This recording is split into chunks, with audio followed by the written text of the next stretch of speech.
This section, we're going to look at the interaction between the researcher and the videographer. Now, you might actually do the filming yourself, or you might get somebody else to do it for you. If you do it yourself, it's actually the most cost-effective way of doing it, but that hugely depends on the style of project and whether you feel confident to do that. If it's an ethnography type project and you're following, observing, and not necessarily engaging with the respondent, that's possible to do. If, however, you're having to refer to notes quite a bit, or you're asking lots of questions, you probably need two people, somebody else to handle the camera. If you do want to do your own filming and you're not confident, you can, of course, get yourself some practical training in that field. But let's look at some of the types of things you need to consider. So this is really getting down to how long is it going to take and how much is it going to cost. So you need to think about the number of respondents, obviously, the length of each session. Are you conducting the sessions sequentially or running them in parallel? Because that all has an effect on how many days is it going to take, how many camera operators do you need, and the amount of equipment.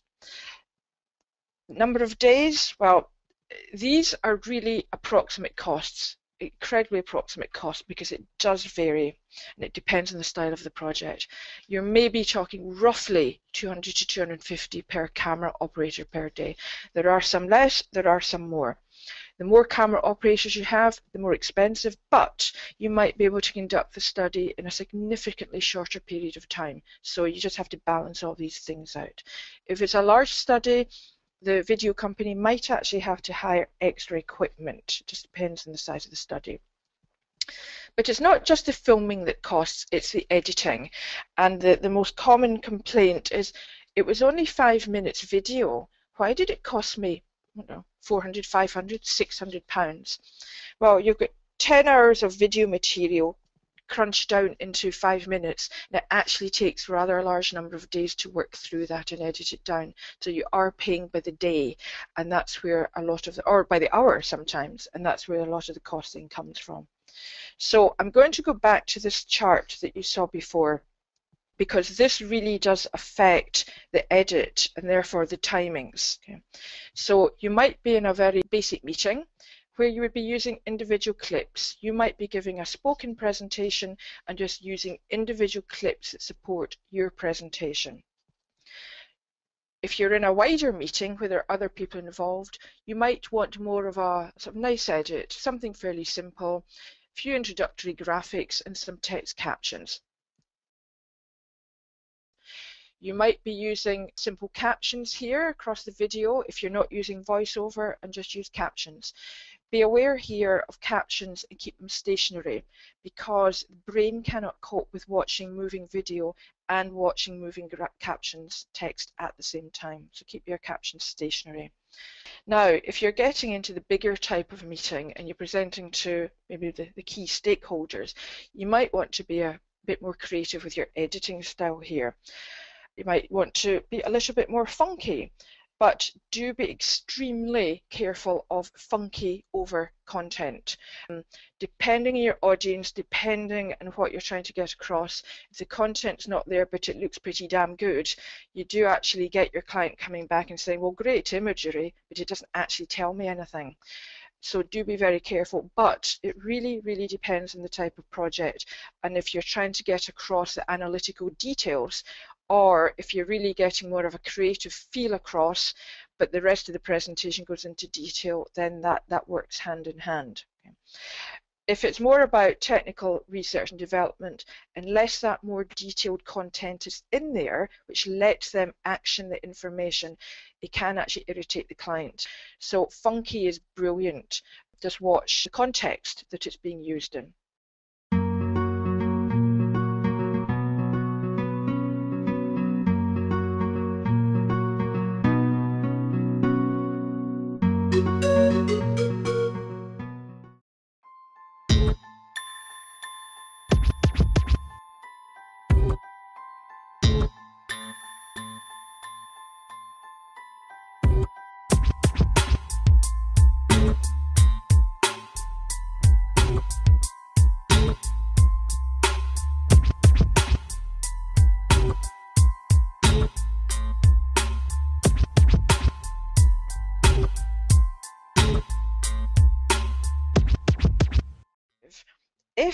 you are trying to explain more complex behavior or models, you can actually start to bring in more graphics. Okay?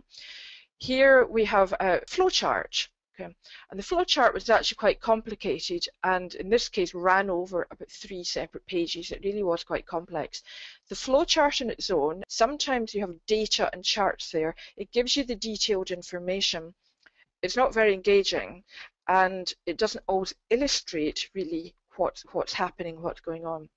However, in this situation, if you only had a series of video for each of those different stages, it would be quite confusing because of the complexity of this model.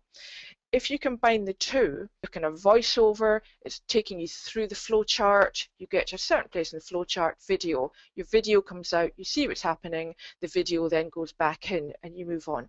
So you can be a bit more creative when you're trying to explain more complex information.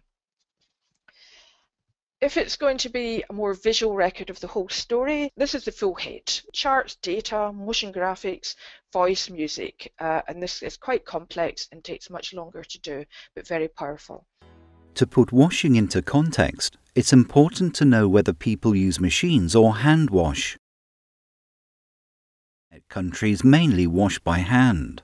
However, the machine market is significantly growing in these regions, especially towards semi-automatic machines. Areas such as already have a high number of machines, but they are still growing, as well as upgrading from semi to fully automatic machines. The water source clearly affects where and how the laundry is done and how the water is collected. But it's not just about the creative input from the editor, it's also about the administrative input that tells the editor what is required. Roughly, again, costs vary, maybe 200, 250 a day, actually sometimes less, maybe 150 a day, but some people charge by the hour and the hourly rate can vary hugely, absolutely huge. Okay. Now, dodgy video files. If the video company has taken the video, it is clearly their responsibility to sort out any technical hitches. However, if the researcher has taken the video, then the editor will charge for solving the technical problems. Whichever way, you really do need to build time into the project to allow for technical problems because they do happen, whoever's responsibility it is. But in order to help you tell the editor what to do, you can build into your analysis which clips that you want and where they are as you're going along and doing the analysis. Now, I'm not attempting in these charts to go into detailed teaching because everybody does things a different way, but this is just to get across an idea of how to go about it so that you can brief the editor as to what you want. Everybody has their own individual methods. This is just one way. You would, for example, set up a spreadsheet. You would have all your respondents across the top, and then as you're going through your analysis, you would be writing down the different things that you're wanting to look at as you're going through the analysis. This example is very specific to a technical observation. So you would then, this is somebody washing the dishes, as you're going through your video clips and looking at them, you say, right, respondent number 1 at this position in the film, here's what they're doing. Respondent number 1, when they're opening the cupboard at this position, here they are. And you would gradually fill in your sheet. And just build that up. You might put in text, you might put in different colors, you might put in anything that allows you to go back at the end and say, right, I want this, this, this, and this, and I can tell the editor what to do. So when it moves on to the editor, you have the same list. Here are all the things that you want, but across the top, you're now saying, right, I want this respondent at this point in the film, and I want this respondent at this point in the film. It's really tedious, but if you do that whilst you're doing the analysis, it is incredibly efficient when that gets handed over to the editor and they know exactly what they're doing. That cuts down time, that cuts down cost. So it's very prescriptive. It might not suit everybody. It certainly doesn't suit all types of edit.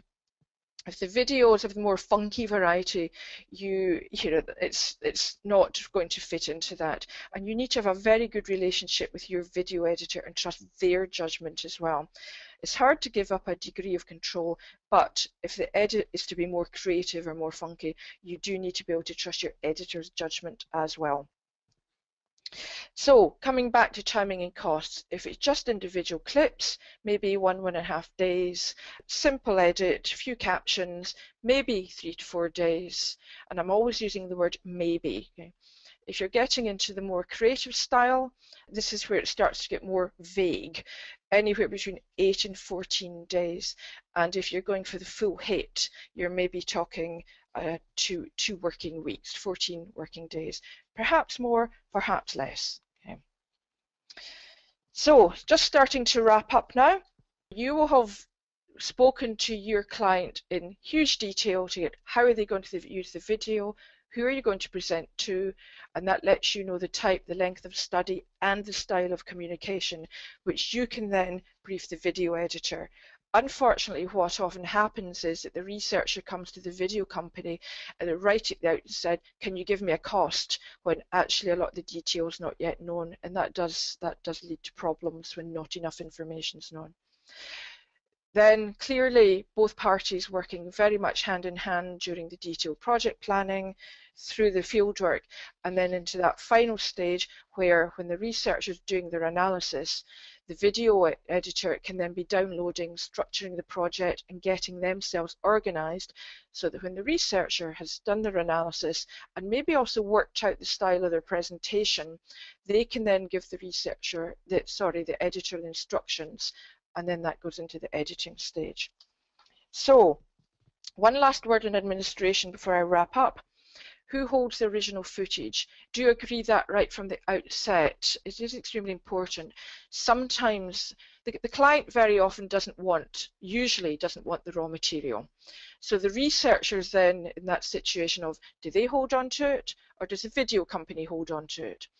The researcher is the best company to hold on to it because the client might come back in a few weeks' time, even in 6 months' time, and say, I want another edit, I want a smaller edit of what you did before. So you do need to agree where that material is being held. If you have a good relationship with your video company, they will hold on to it for you for an agreed period of time, but not indefinitely. So to finish, what makes a successful outcome? The researcher has to really dig between the surface of the client's briefing because the client might necessarily give you everything that you need to know. Plan for how you will use the video versus how the client will use the video, and the analysis versus the communication. Do provide very precise editing instructions to the editor. Don't underestimate the additional time needed for you to draw up the editing plan, and do include enough time for the editing when you're putting the plan together.